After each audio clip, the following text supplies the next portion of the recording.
Kita sampai pada hadis yang ke 1837. An Mirdas al-Aslami radhiyallahu anhu qala qala an-nabiy sallallahu alaihi wasallam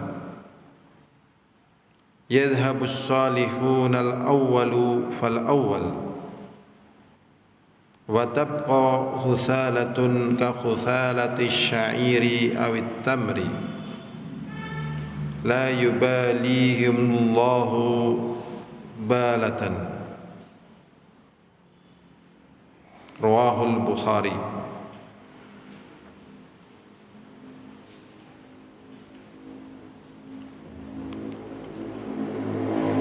Yadhhabu salihun al-awwal fal-awwal. Orang-orang saleh akan wafat satu demi satu. Wa tabqa khuthalatun ka khuthalati asy-sya'iri aw at-tamri.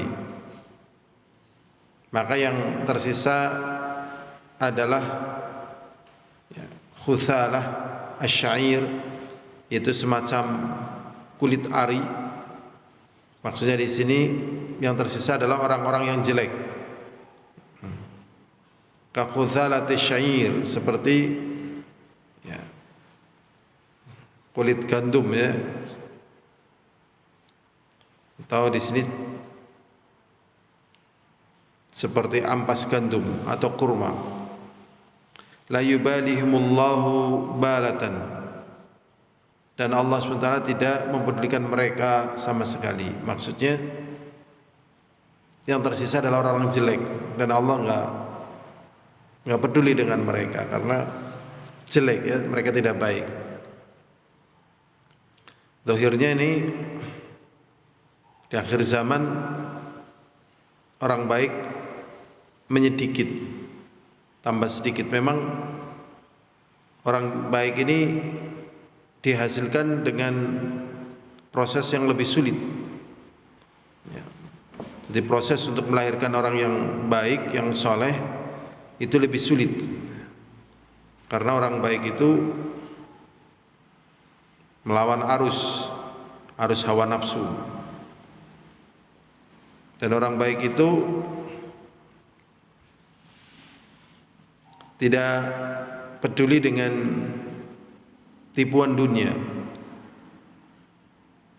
sehingga mereka jumlahnya sedikit. Sedangkan orang-orang yang jelek dengan tipuan dunia, mereka tertarik sehingga jumlahnya banyak. Sampai akhirnya orang-orang saleh itu habis. Ya, regenerasinya enggak ngejar ini.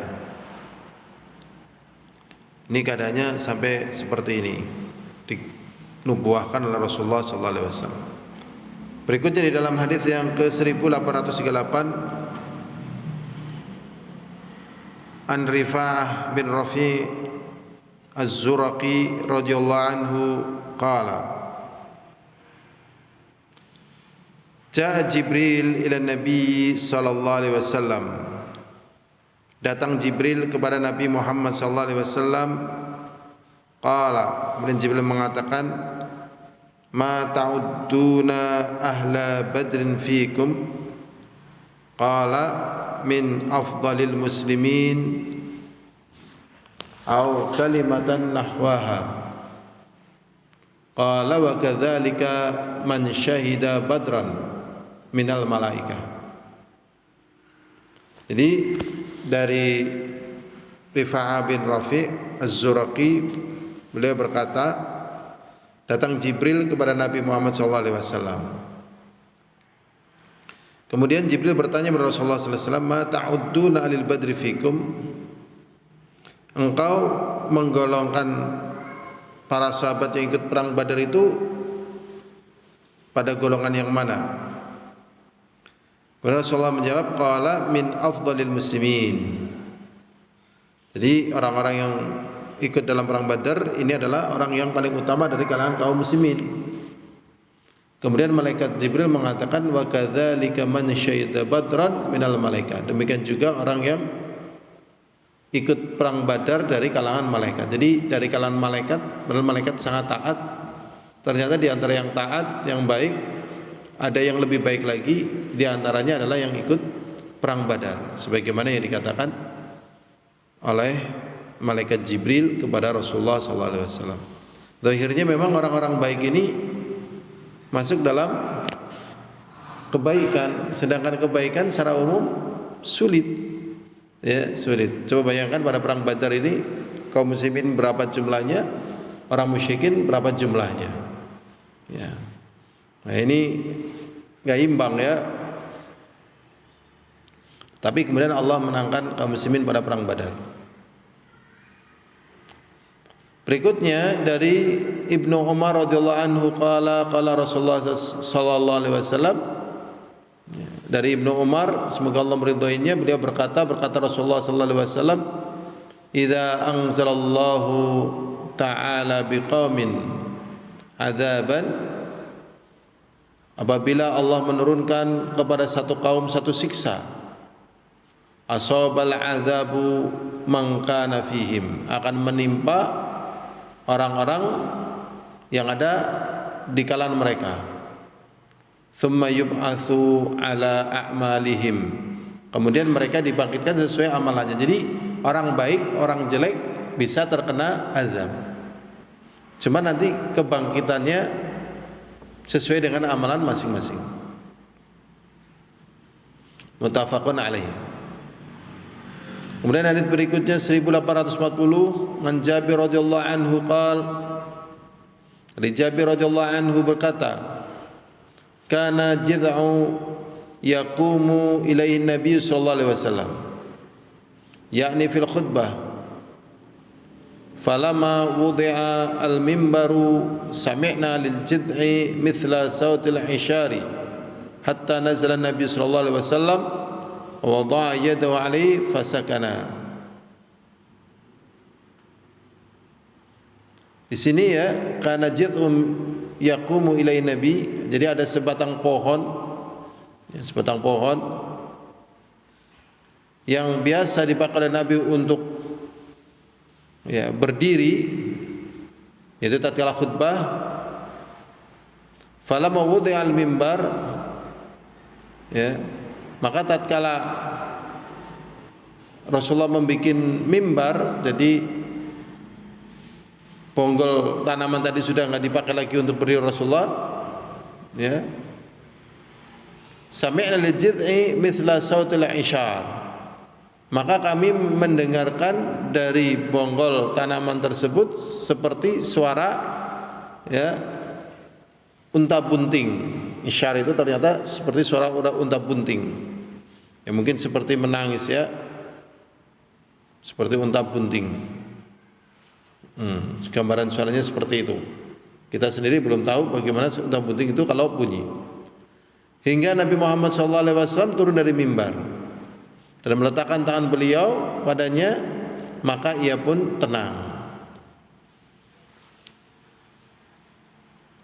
Ini hal-hal yang demikian ini memang dengan kehendak Allah SWT. Jadi umumnya makhluk Allah ya, misalnya pohon ya enggak berbunyi, ya. Beda dengan onta kan. Tapi dengan kehendak Allah yang secara hukum alam, maksudnya hukum yang Allah terapkan pada alam, pohon itu tidak bunyi, ini enggak berlaku. Jadi hal-hal yang demikian ini memang tidak berlaku tatkala Allah berkehendak. Seperti api panas tidak berlaku bagi Nabi Ibrahim tatkala masuk ke dalam api, ya. Seperti orang mau dibunuh takut, ya kan? Tapi tidak berlaku pada Nabi tatkala mau dibunuh oleh Daksur misalnya.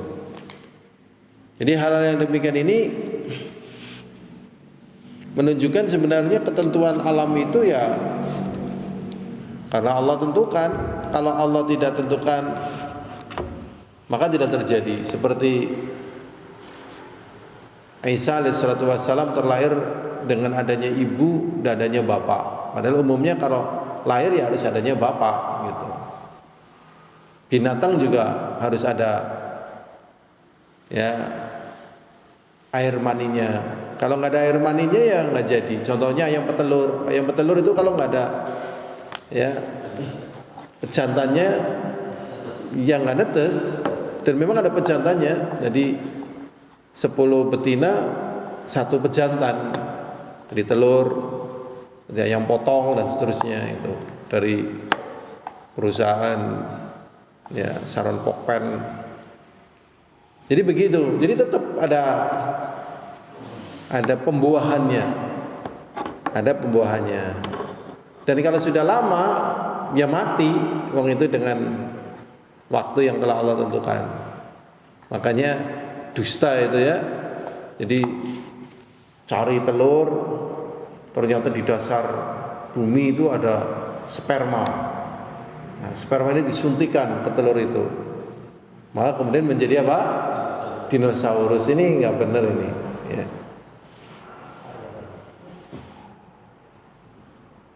Jadi memang harus dengan sperma, ya umumnya. Tapi tatkala Allah tidak berlaku kan jadi, buktinya Nabi Isa, Nabi Adam dan Hawa pun tidak ada bapaknya ya, tidak ada ibunya dengan kehendak Allah. Kita dari turunannya Adam yang Allah ciptakan begitu. Kalau misalnya ini nggak dihentikan dengan keimanan, orang akhirnya bingung. Jadi memang harus dihentikan. Cara penghentiannya dengan apa? Dengan iman. Kalau tidak dengan iman, akhirnya bingung. Ya.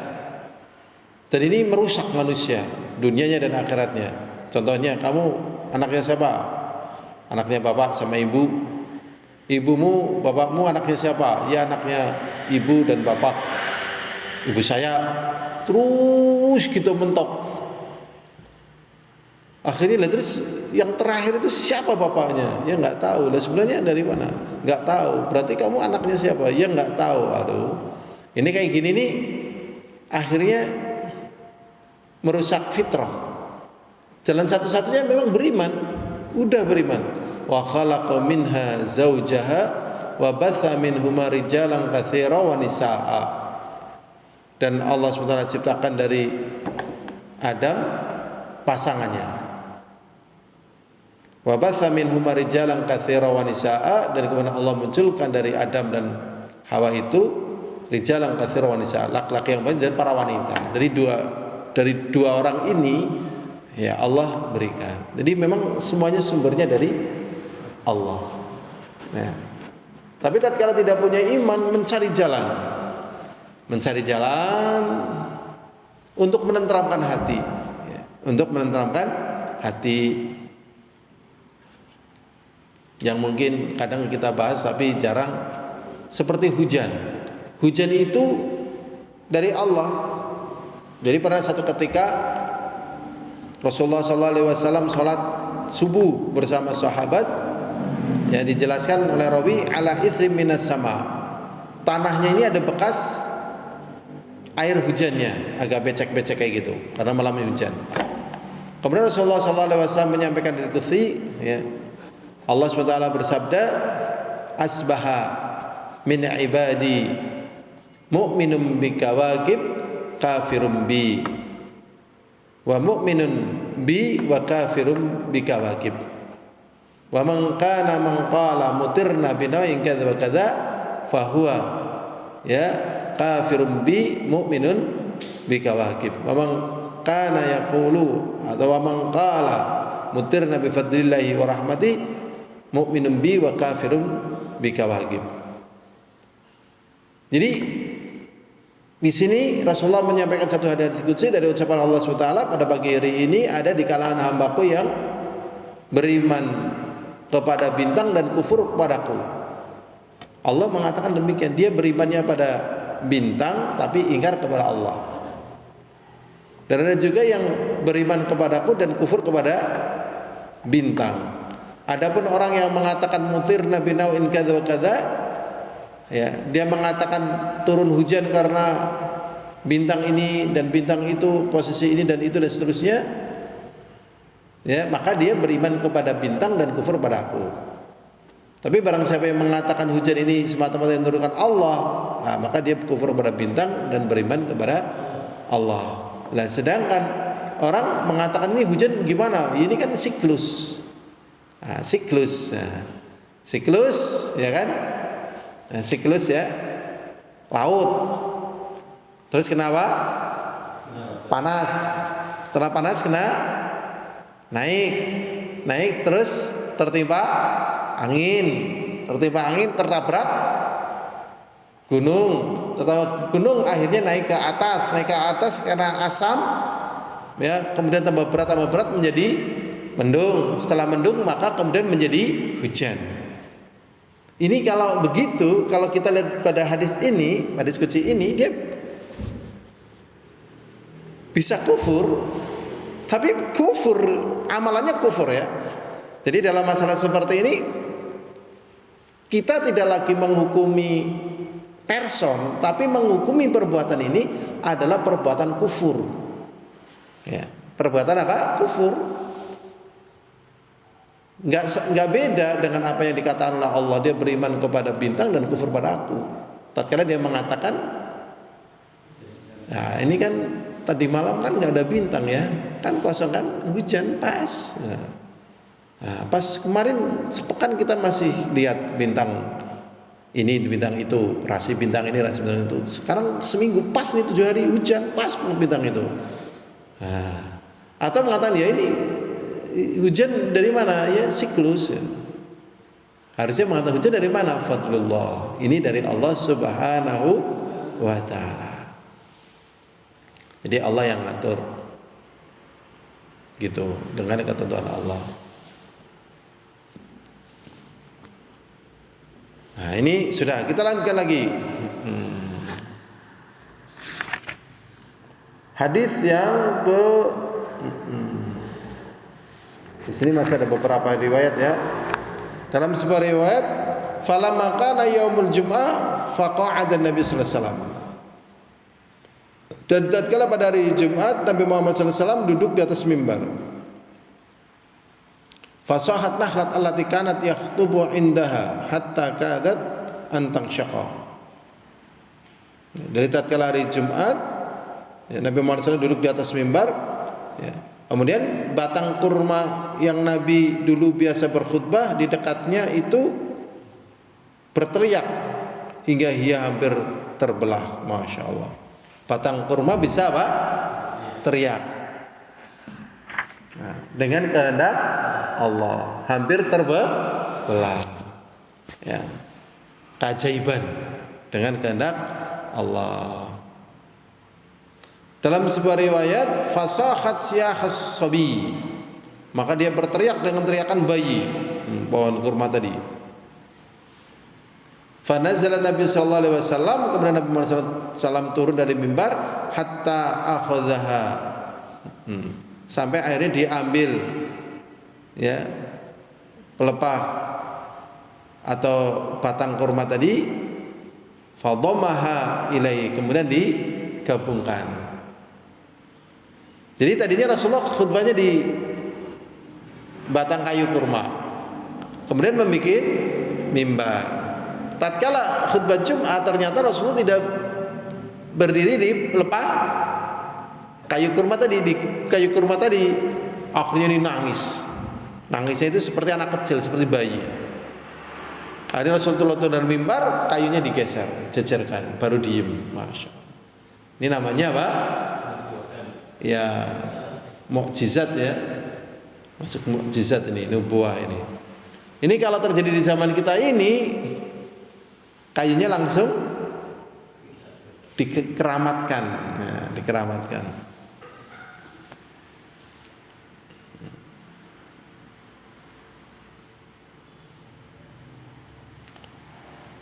Faja'alat, ya, baina sabi alladhi yuskatu hatta istaqarrat.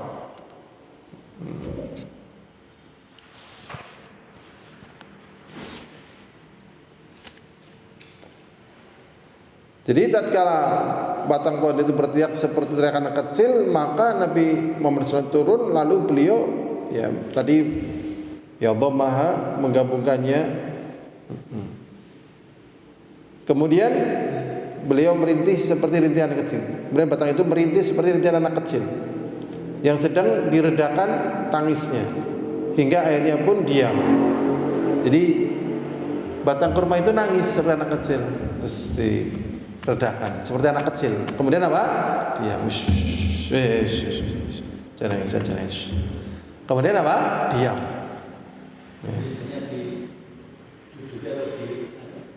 Iya. Iya. Nah itu ternyata nggak dipakai. Akhirnya nangis. Nangis, akhirnya diambil, didekatkan, kemudian akhirnya diam. Insya Allah. Padahal pohon kurma tidak ada hatinya.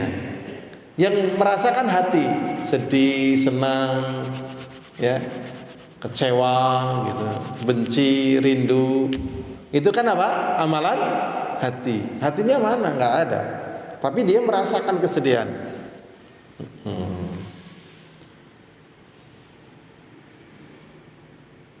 Kemudian Rasulullah SAW bersabda,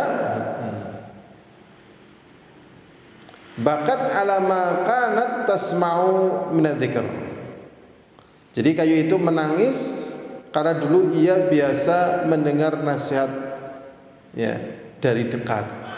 Jadi nangisnya itu ternyata tidak seperti nangis anak kecil dalam artian butuh disayang. Ternyata nangisnya ini karena rindu akan nasihat Rasulullah Sallallahu Alaihi Wasallam. Jadi cinta, pohon cinta dengan nasihat Rasulullah Sallallahu Alaihi Wasallam. Di sini diriwayatkan oleh Imam Bukhari.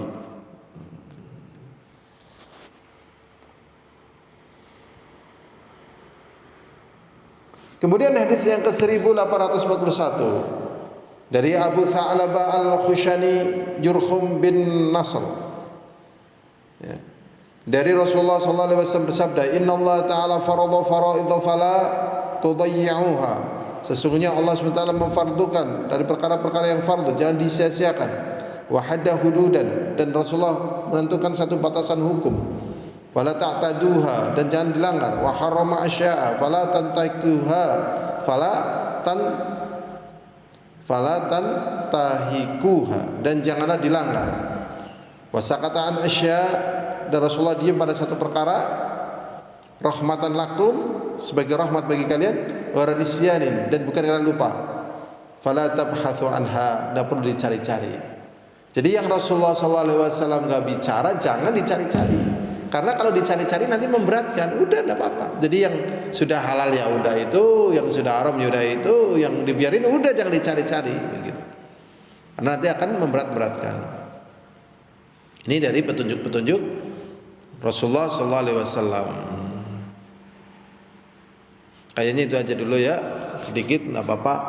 Semoga ada manfaatnya. Jadi kita yang diantara yang paling menarik diantaranya adalah ya pohon menangis dan berteriak karena kangen terhadap ya nasihat Rasulullah SAW dari dekat.